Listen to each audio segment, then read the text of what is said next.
Cadet Maya Patel was transfixed by the enormous alien artifact through the reinforced glass of the observation deck, her mind wandering to whether the ancient Zypherians had also invented aspirin.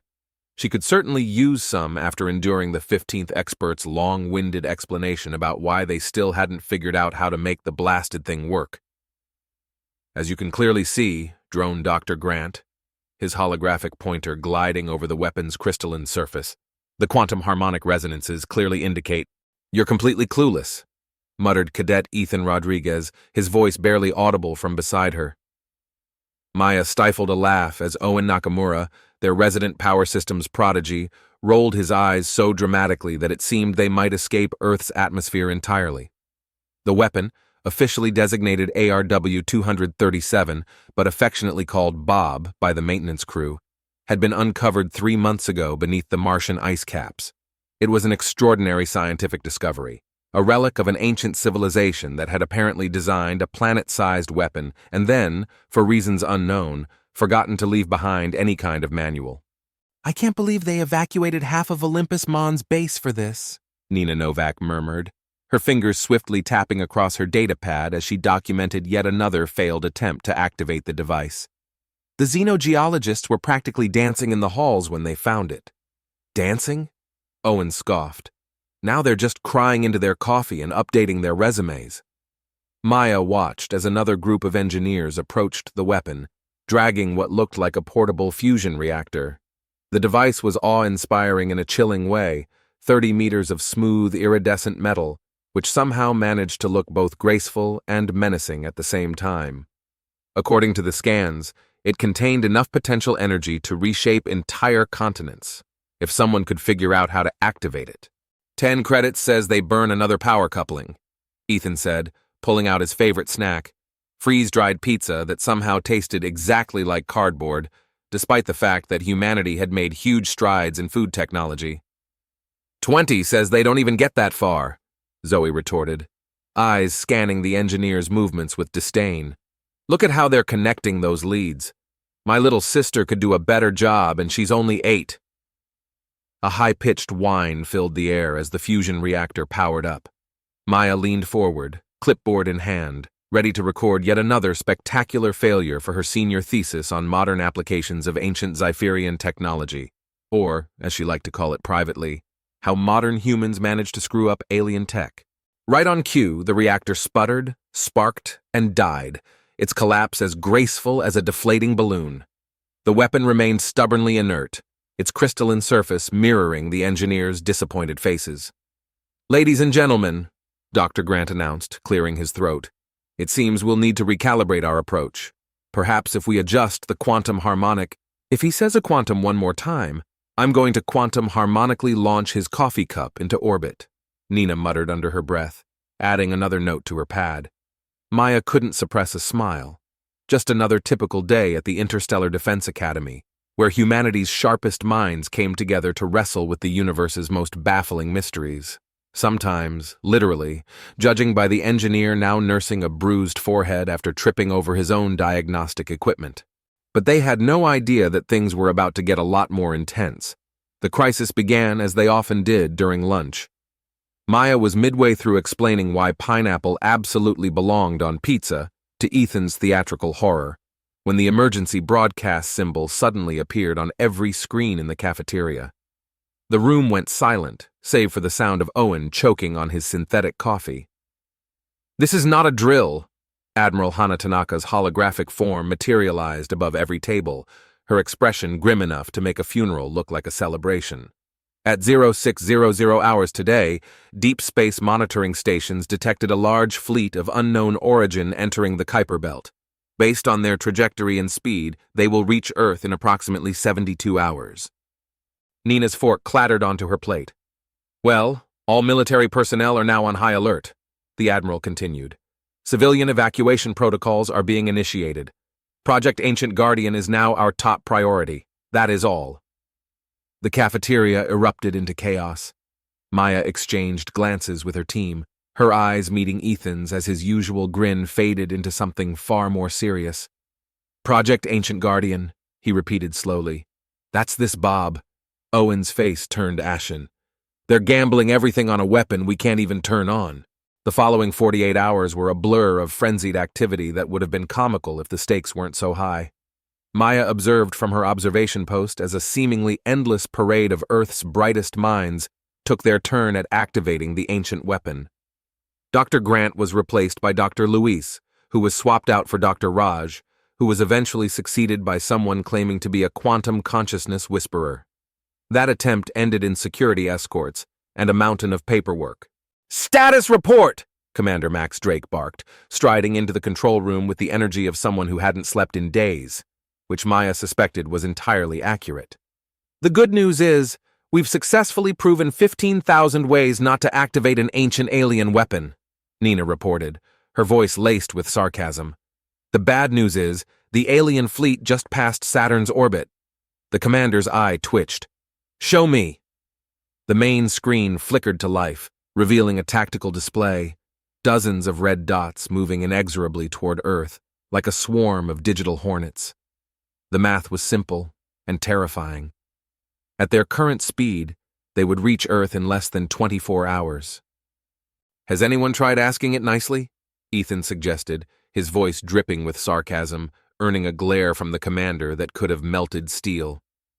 "Cadet Rodriguez," Commander Max Drake said, her voice deadly calm, "unless you have something useful to contribute." "Actually, Commander," Maya interrupted, an idea clicking in her mind. "The problem isn't that we can't generate enough power. We've tried everything from fusion reactors to zero-point energy modules, but the problem is that none of our power systems seem to be compatible with the weapon systems." "Thank you for that astute observation, Cadet Patel," the commander replied, her voice dripping with sarcasm. "Would you care to explain why you're stating the obvious while humanity faces its greatest crisis?" Owen suddenly sat up straighter, catching on to Maya's line of thought. "Because we're approaching this all wrong," he said, his eyes lighting up. "We're trying to force our power systems to work with their technology. What if we build something that actually speaks their language?" Nina quickly finished his thought, fingers already flying over her datapad. "Exactly," she said. "We designed something that matches their tech." Commander Max Drake looked back and forth between them, her expression changing from annoyance to cautious curiosity. "Do you have a proposal?" she asked. "Not exactly," Maya admitted. "But we have an idea. The problem is, it would require full access to the weapon systems, about 12 hours of uninterrupted work, and probably violate 15 different safety protocols." The commander's response was interrupted by another alert. The alien fleet had accelerated. They now had less than 18 hours. On the main screen, Dr. Raj's latest attempt ended in a shower of sparks, followed by what could only be described as cursing in 3 languages. The ancient weapon remained as inert as ever, its crystalline surface reflecting the engineer's increasing frustration. Commander Max Drake closed her eyes, took a deep breath, and made the kind of decision that could either end careers or save the world. "You have 6 hours," she said firmly. "After that, we fall back on conventional defenses." She fixed each cadet with a steely gaze. "Don't make me regret this." As they rushed toward the lab, Ethan grinned. "No pressure, right? We just have to succeed where the greatest minds on Earth have failed, using a fraction of the time and resources. Oh, and if we don't, we all die. No big deal." "Could be worse," Owen muttered. "Could be finals week." The cadet dorm room looked like a disaster zone had collided with a tech museum. Data pads, holographic projectors, and empty energy drink cans were scattered everywhere. Nina sat cross-legged on her bunk, surrounded by Martian technical readouts that might as well have been written in crayon for all the sense they made. Owen paced the room, muttering equations under his breath, while Maya attacked a whiteboard with the intensity of a caffeinated mathematician. "Okay, let's review what we know," Maya said, capping her marker. "The weapon's power intake system is crystalline-based. It uses some kind of quantum temporal matrix. If you say quantum one more time, I'm joining the alien invasion," Owen interrupted, running his hand through his already disheveled hair. "Fine," Maya said. "Magic space rocks. Beta." She erased a section of equations with her sleeve. "The point is, Nothing we've tried has worked because our power sources are too primitive, too advanced. Wrong, really. Ethan, who had been unusually quiet for the past hour, suddenly sat up so quickly that he knocked his head against the upper bunk. Wrong, he said, his voice bright with realization. That's it. We're not too primitive or too advanced. We're just wrong. The others stared at him. Congratulations, Nina deadpanned. You've officially cracked under pressure. Should we call medical? No, listen. Ethan began pacing, hands gesturing wildly. It's like, okay, you know how you can't plug a North American power cord into a European socket? Owen's eyes narrowed. Are you seriously comparing an ancient alien superweapon to household appliances? Yes, no. Look, what if instead of trying to force our power systems to work with their technology, we build an adapter? Maya's brain kicked into overdrive. An adapter that converts our power signature into something the weapon can recognize, Ethan exclaimed, grabbing a datapad and starting to sketch. We take a standard fusion core, run it through a crystalline matrix which we obviously don't have access to, Nina pointed out. Actually, Owen stopped pacing. The geology lab has been experimenting with growing synthetic crystals. If we borrowed some you mean committed grand theft crystal, Nina interrupted. I prefer emergency requisition in defense of Earth, Ethan grinned. Owen frowned at Ethan's sketch, but Maya could see the wheels turning behind his eyes. Even if we get the crystals, he said slowly, the power conversion will generate massive amounts of heat. We'll need a cooling system that doesn't exist yet. What if we use the quantum— Sorry, Owen interrupted. What if we use the temporal properties of the crystals themselves? The readouts show they can exist in multiple states simultaneously. If we harness that, we could use the excess energy to power its own cooling system. Owen's eyes widened. That's actually brilliant, and completely insane, and probably impossible.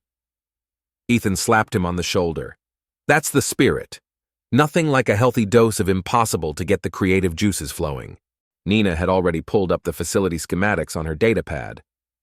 The geology lab is on sub-level 3. Security shifts change in 40 minutes, giving us a 10-minute window. The crystalline samples are stored in— Why are you all looking at me like that? Nina asked. Because you said you'd never help us break the rules again after the noodle incident. Maya smirked. That was different. This time we're saving the world. Nina paused. Also, I never actually promised. I just strongly implied. Owen stared at the equations on the whiteboard, his natural skepticism clashing with a growing sense of desperate hope. This is crazy. You know that, right? He asked. We're talking about building a completely new type of power converter in less than 6 hours, using stolen materials, based on a theory that sounds like it came from a bad science fiction movie, as opposed to the very serious and scientific approaches that have failed so far, Ethan shot back, like Dr. Grant's quantum harmonic resonance chamber, which looked suspiciously like a repurposed karaoke machine. He's got a point, Maya remarked. Sometimes the most insane ideas work precisely because they're so out there. Nobody else has tried this because it's too ridiculous to even consider. And if it fails? Owen asked softly. Then we fail, but at least we'll know we gave it everything, Maya answered. Even the impossible. A heavy silence settled over the room, broken only by the low hum of the base's power systems and the distant sound of yet another failed attempt coming up from the labs below. Finally, Owen exhaled sharply. Fine, but when this blows up in our faces, possibly in a literal sense, I'd like it noted that I raised serious concerns. Noted, Maya grinned. Now who's ready to commit a little light treason in the name of saving humanity? Without hesitation, 3 hands shot up. Good, Maya said, grabbing her toolkit. Let's go make the impossible happen. Security drone, 2 o'clock, Nina whispered into her comms. Also, why are we whispering on encrypted channels? Because it adds to the atmosphere, Ethan whispered back, his voice muffled from behind a maintenance panel, trying to convince the base security systems that 4 cadets wandering around restricted areas at midnight was entirely normal. Focus, people! Maya hissed from behind a potted plant, which did absolutely nothing to conceal her. She was intently watching the drone's patrol pattern. Owen, how's that loop feed coming? Good news. The security cameras are now stuck in an infinite loop of empty hallways. Bad news. I still think this is a terrible idea that's going to land us in a court-martial, Owen replied. Yes, we know. Maya checked her tablet. Okay, we need synthetic crystals from geology, a modified fusion core from engineering, cooling components from environmental, and enough spare parts to make this work. Split up. Oh yes, because splitting up always works out well in movies, Owen muttered, but he was already on his way toward engineering. The next hour was a whirlwind of creative problem-solving, questionable choices, and what would later be recorded in classified reports as innovative resource allocation. In geology, Ethan quickly discovered that climbing through ventilation shafts wasn't nearly as simple as it looked in action movies. There's dust in places I didn't know I had places, he grumbled, dropping into the lab with all the grace of a drunken giraffe. He landed hard, sending millions of credits worth of equipment crashing to the floor. Smooth, Nina commented through the comms. Try not to wake the entire base. Hey, I'd like to see you do better. Wait, why isn't the alarm going off? Because someone brilliant? Ethan could almost hear Nina's smug grin. That would be me. Hacked the vibration sensors an hour ago. Now grab the crystals and get out. Oh, and Ethan, the red ones are radioactive. Now you tell me, he grumbled. Meanwhile, Owen was facing his own challenges in engineering. He'd managed to get into the secure storage area without much trouble. Apparently, High Command 123 wasn't the most secure password, but getting the fusion core out was more complicated than he expected. It's locked in a quantum-sealed containment unit, he reported. What did we say about using the Q word? Maya reminded him as she scavenged for cooling components in environmental. Fine, it's in a very special box that won't open without authorization from 3 senior officers or… Hold on, Owen paused. Is this thing seriously secured with a padlock on the back? Military engineering at its finest? Nina snorted. The most advanced security systems money can buy, with backup from the local convenience store. The real test came when they tried moving their borrowed, or as Ethan preferred to say, emergency requisitioned, components to their makeshift lab in an old maintenance bay. They had just turned a corner when they ran straight into a security team. Natural, Maya whispered, trying to appear casual as she carried what looked like half of Environmental Control's inventory. The security team walked right by, not even glancing at them. That worked? Ethan whispered, his voice full of disbelief. Of course it worked, Nina replied coolly. Nobody questions people who look like they know what they're doing, especially when they're carrying expensive equipment. They probably think we're cleaning staff in cadet uniforms. You'd be surprised what people don't notice when they've been on guard duty for 10 hours straight. Their makeshift lab was actually an abandoned storage room that smelled strongly of old coffee and broken dreams. Maya cleared a spot in the middle and laid out their stolen components like pieces of the world's most illegal puzzle. Okay, she said, pulling up Ethan's original sketch. Let's build an adapter that defies the laws of physics. The next few hours were a blur of frantic problem-solving, desperation, and at least 3 small explosions. Pass me the phase inverter, Owen called from underneath their half-built contraption. The what? The thing that looks like a coffee maker that had a baby with a disco ball. That could literally be anything in this room, Ethan complained, but he found the right part. Their first attempt with the crystalline matrix ended with a small fire, and Nina's eyebrows getting singed. The second attempt produced a sound that Owen swore was the machine laughing at them. The third test, Ethan began, pointing at their creation, which had defied gravity. Is it supposed to be hovering?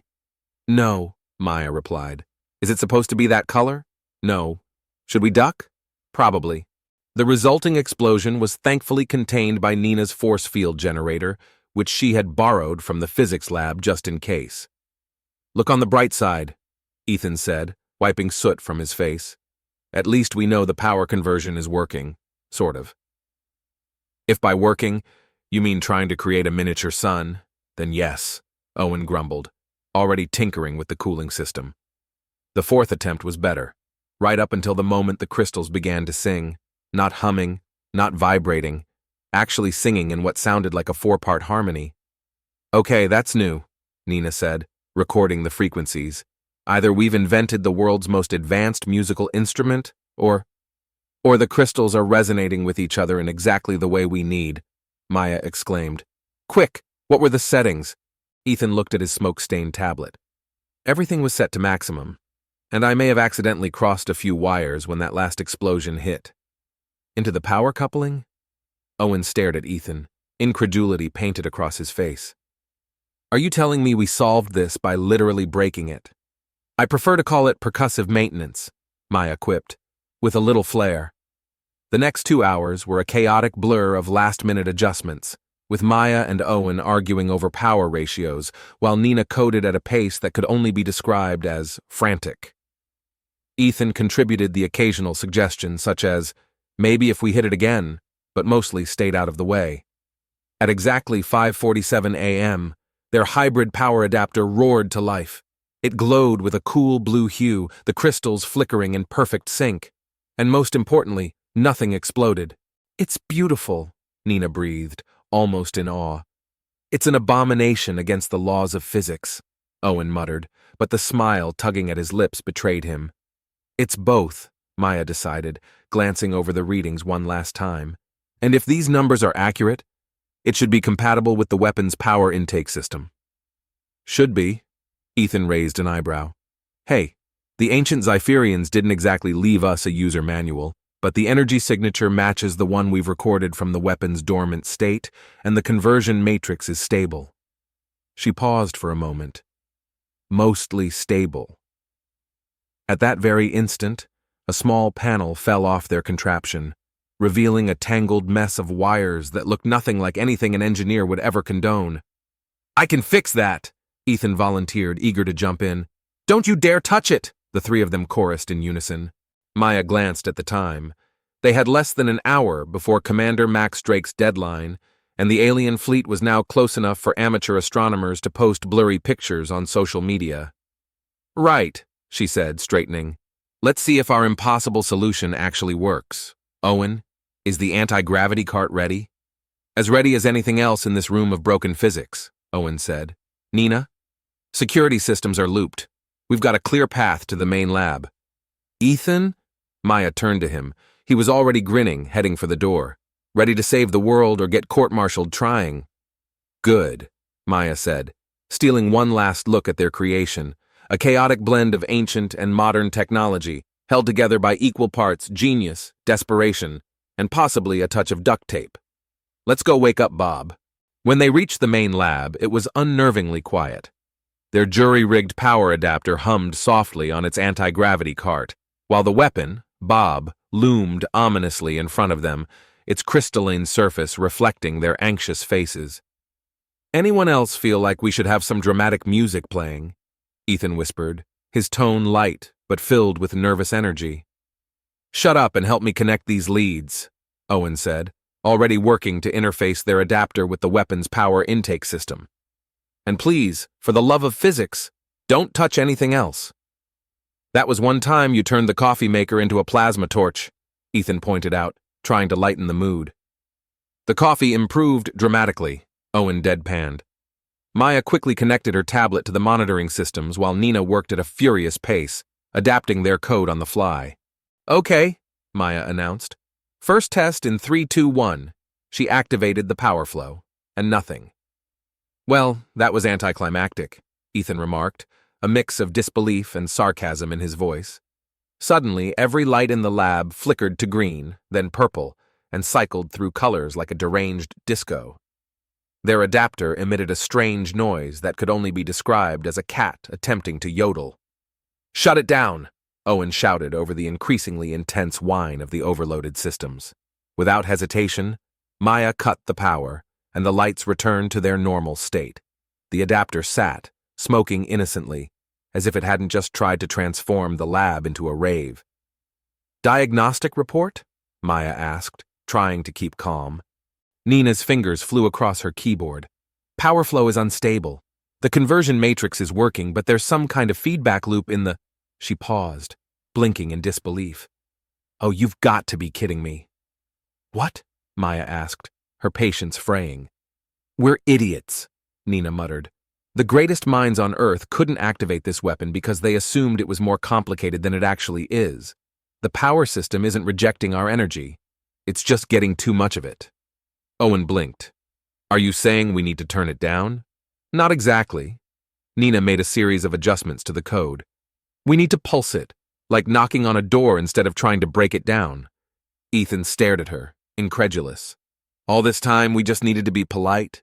Less polite, more rhythmic, Maya said, catching on. She adjusted the adapter settings.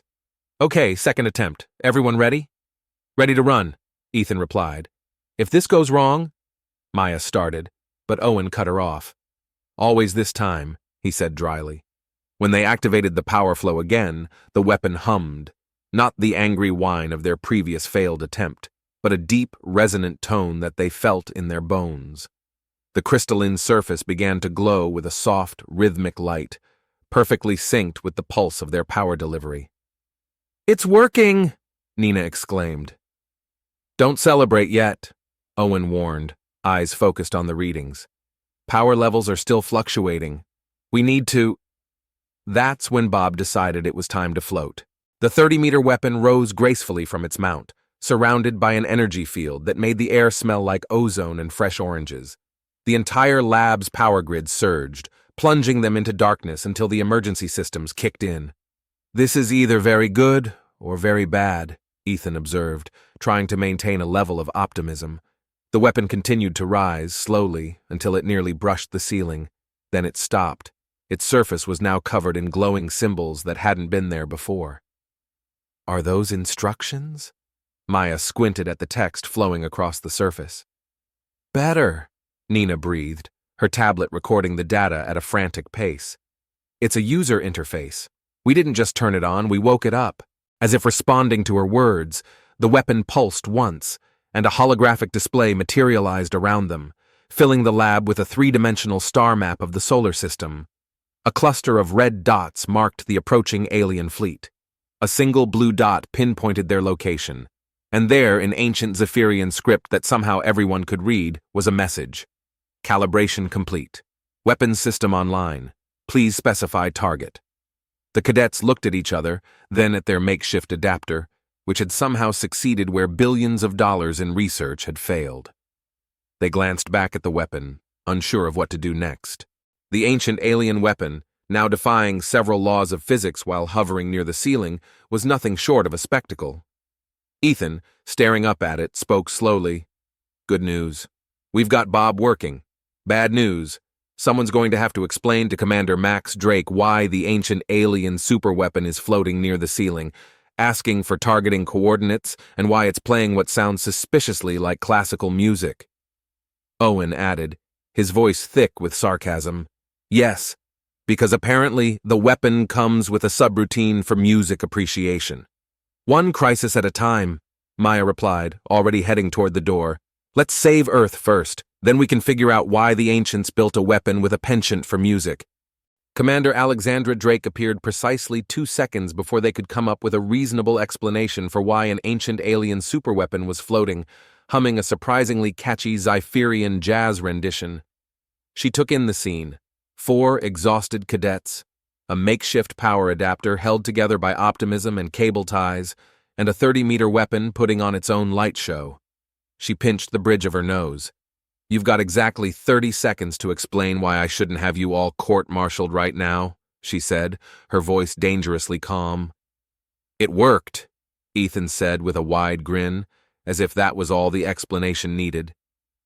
What Cadet Rodriguez means, Maya stepped forward, is that we successfully interfaced with the weapon systems using a hybrid power adapter of our own design. A massive tremor shook the entire facility, cutting her off. The holographic display shifted, showing the alien fleet now entering Earth's atmosphere. 10 seconds, Drake amended, her patience thinning. Nina's fingers flew across her tablet. The weapon is fully operational. We realized that previous attempts failed because everyone was trying to make it more complicated than it needed to be. It's not just a weapon. It's a semi-sentient defense system that needed to be, well, asked nicely. Asked nicely? Drake echoed flatly. A series of precisely calibrated power pulses that matched its native operational frequency, Owen added quickly. And, we may have accidentally activated its AI interface. Greetings, Commander Drake. The weapon's text scrolled across the air. Would you like to destroy something today? Drake stared at the floating text, then at the cadets. Another tremor shook the building. You're telling me that the most powerful weapon ever discovered on Mars is friendly and has a thing for classical music? Ethan noted, as the weapon transitioned into a surprisingly faithful version of Beethoven's Fifth Symphony. Before Drake could respond, the lab's main screen lit up with Admiral Hana Tanaka's face. Commander Drake, please tell me you have good news. The alien fleet has begun deploying what appear to be invasion platforms. Drake glanced at the floating weapon, then at the 4 cadets who had broken about 50 regulations to get it working, and made a decision. Admiral, Project Ancient Guardian is online and awaiting targeting coordinates. The next few minutes were a whirlwind of activity. High command officers materialized via hologram, filling the lab with flickering blue figures, all speaking over each other. Maya and her team worked quickly to explain their interface, while Nina translated the weapon's increasingly talkative AI. These invasion platforms are poorly designed, the weapon commented. I could suggest several improvements. Maybe let's focus on stopping them first, Maya suggested, voice tinged with impatience. The fleet has deployed in a standard theta formation, one of the admirals announced. Their main vessels are holding position just outside lunar orbit, while smaller craft are entering the atmosphere. Perfect, Nina grinned. Hey Bob, want to show them why nobody messes with Earth? The weapon pulsed, its energy humming with what could only be described as enthusiasm. Targeting solutions available. Would you prefer standard destruction, elegant destruction, or dramatic destruction with optional musical accompaniment? Is it always like this? Drake asked weakly, clearly overwhelmed. We've only known it for about an hour, Owen replied. But yeah, pretty much. Eventually, they settled on elegant destruction, though Ethan campaigned hard for the musical option. The weapon rose higher, its crystalline surface now glowing with barely contained energy. A commencing firing sequence, the weapon announced. Might I suggest everyone take 3 steps to the left? They quickly complied, and a section of the ceiling collapsed where they had been standing moments before. Apologies, the weapon added casually. Structural integrity calculations still processing. The weapon's core began to spin, the light intensifying until it reached a crescendo, making their makeshift adapter hum like a satisfied cat. On the tactical display, the alien fleet hung in space, a swarm of hostile ships poised for battle. Fire control authorized, Admiral Tanaka commanded. Executing elegant destruction protocol. Please enjoy the show. What happened next would be debated by physicists for decades. Instead of a beam or a bolt, the weapon released what appeared to be a ripple in the very fabric of reality itself. It expanded outward in a perfect sphere of iridescent energy, sweeping over the alien fleet like a massive wave. When the energy wave passed, the invasion force was no longer recognizable. Are those origami swans? Ethan squinted at the display. Indeed, where mighty warships had once been, there now floated a collection of delicately folded paper sculptures, each one a perfect representation of the vessel it had been. They rotated gently in space for a moment before a solar wind scattered them like autumn leaves. Elegant enough? The weapon asked innocently. The lab erupted in cheers. Owen actually hugged Ethan, then immediately pretended it hadn't happened. Nina was already analyzing the energy readings, muttering about impossible physics and revolutionary applications. Maya simply stood there, grinning as their cobbled-together adapter hummed happily, having just succeeded where years of research and billions of dollars had failed. Well, Admiral Tanaka said after a long pause, I think a few commendations are definitely in order, and perhaps a thorough review of our security protocols, along with a reclassification of this weapon. Drake chimed in, I don't think Ancient Guardian quite captures its charm. I prefer Bob, the weapon interjected helpfully, though I'm open to other suggestions. Would anyone like to hear some Martian opera while we discuss? Later, Admiral Tanaka replied, her lips twitching slightly. After the debriefings and the inevitable celebration. After their adapter had been officially documented, immediately classified, and Bob had been permanently installed as Earth's new defense system, complete with its own entertainment system at its own request, the 4 cadets found themselves back in their dorm room, sharing a contraband bottle of champagne. You know what's ironic? Ethan mused, taking a deep swig.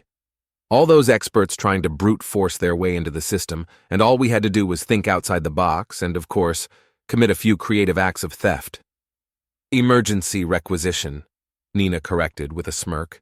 The 4 cadets responded in unison, to saving the world.